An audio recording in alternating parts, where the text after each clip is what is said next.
गर्मियाँ शुरू हो गई हैं और दिल चाहता है कि मजे मजे के ड्रिंक्स हो, तो उसके लिए हमें रेस्टोरेंट ना जाना पड़े बल्कि घर पे ही हम घर में मौजूद चीजों के साथ इसको बनाकर रेडी करें।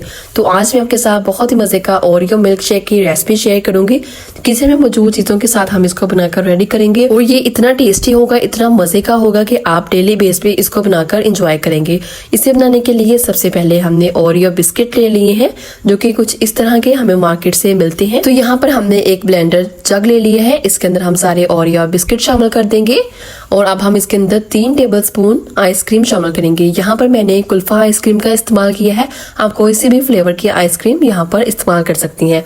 उसके बाद मैंने इसमें 1 गिलास दूध शामिल किया है जो कि ठंडा था। 2 टेबलस्पून चीनी शामिल करेंगे। इस पॉइंट पे चाहे तो आप चीनी स्किप कर सकती हैं क्योंकि बिस्किट्स और आइसक्रीम के अंदर ऑलरेडी मीठा होता है, तो आप चाहें तो चीनी स्किप भी कर सकती हैं। अब हम इसको कवर करेंगे और अच्छे से ब्लेंड कर लेंगे। तो देखिए कितनी मजे की इसकी लुक आई है।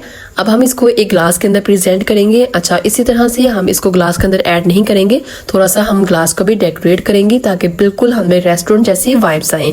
तो यहाँ पर मैंने एक ग्लास ले लिया है, इसके ऊपर हम इस तरह से चॉकलेट सिरप मेरे पास है तो हम इस तरह से इसको लगा देंगे। इससे क्या होगा कि बहुत ही अच्छी सी इसके अंदर वाइब्स आएंगी, बिल्कुल ऐसे जैसे हम रेस्टोरेंट में बैठ के ओरियो शेक पी रहे हैं। तो ग्लास के अंदर मैं ओरियो मिल्क शेक शामिल करूंगी। इसके ऊपर हम 1 टेबलस्पून आइसक्रीम डालेंगे और यहाँ पर मेरे पास क्रश की हुई चॉकलेट थी जिसको हम इस तरह से ग्लास के ऊपर लगा देंगे। इससे बहुत ही कमाल की लुक आएगी, टेस्ट भी बहुत ही रिच आएगा।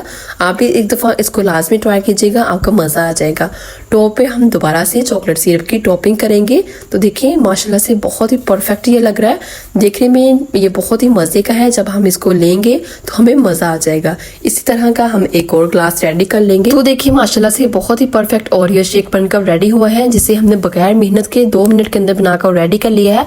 आप इस रेसिपी को लाजमी ट्राई कीजिएगा और मुझे अपना फीडबैक दीजिएगा। Thanks for watching. Allah Hafiz.